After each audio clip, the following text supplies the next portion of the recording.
Bonsoir chers amis, bienvenue sur notre chaîne YouTube. Aujourd'hui on va parler sur la monnaie africaine. L'histoire de la monnaie en Afrique est très variée selon les régions et les époques. Dans certaines parties de l'Afrique, les objets tels que les perles, les coquillages et les os ont été utilisés comme moyen d'échange avant l'arrivée des monnaies étrangères. Les monnaies en ou et en argent ont également été utilisées dans certaines parties de l'Afrique.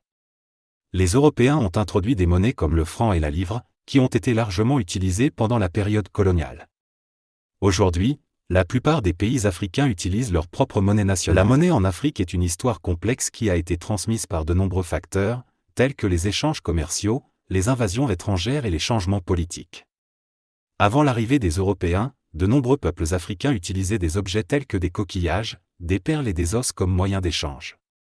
Ces objets ont souvent été utilisés pour les transactions à courte distance, tandis que les biens tels que les esclaves, l'ivoire et l'or ont été utilisés pour les transactions à longue distance.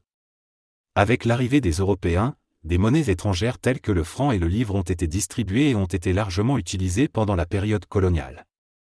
Cependant, après l'indépendance de nombreux pays africains, de nouvelles monnaies nationales ont été créées pour remplacer les anciennes monnaies coloniales.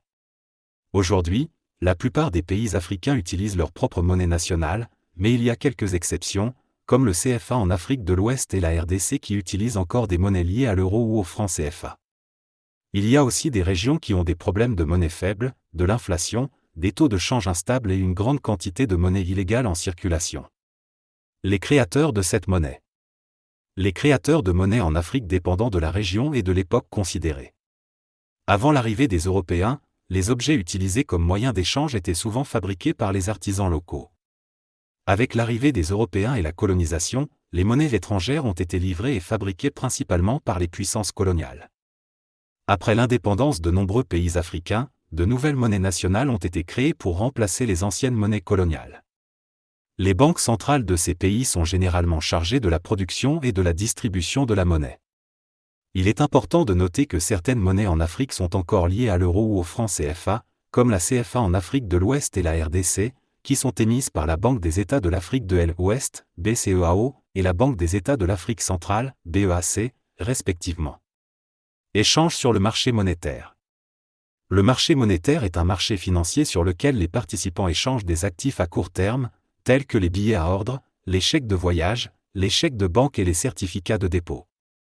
Il s'agit d'un marché important pour les banques et les entreprises qui ont besoin de liquidités à court terme pour couvrir leurs besoins financiers quotidiens. Sur le marché monétaire, les participants peuvent échanger des fonds à court terme à des taux d'intérêt variables.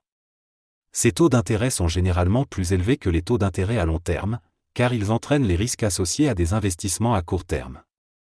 Les banques centrales utilisent également le marché monétaire pour réguler la liquidité et les taux d'intérêt dans l'économie. Par exemple, en injectant de l'argent dans le système bancaire, une banque centrale peut réduire le taux d'intérêt sur le marché monétaire et stimuler l'économie. Inversement, en retraitant de l'argent du système bancaire, une banque centrale peut augmenter les taux d'intérêt et ralentir l'économie. Il est important de noter que le marché monétaire en Afrique est généralement moins développé qu'ailleurs dans le monde et peut être plus vulnérable aux fluctuations économiques et aux risques de crédit. Les décisions à prendre pour un bon taux d'intérêt sur la monnaie africaine. Il y a plusieurs décisions qui peuvent être prises pour maintenir un taux d'intérêt stable et favorable pour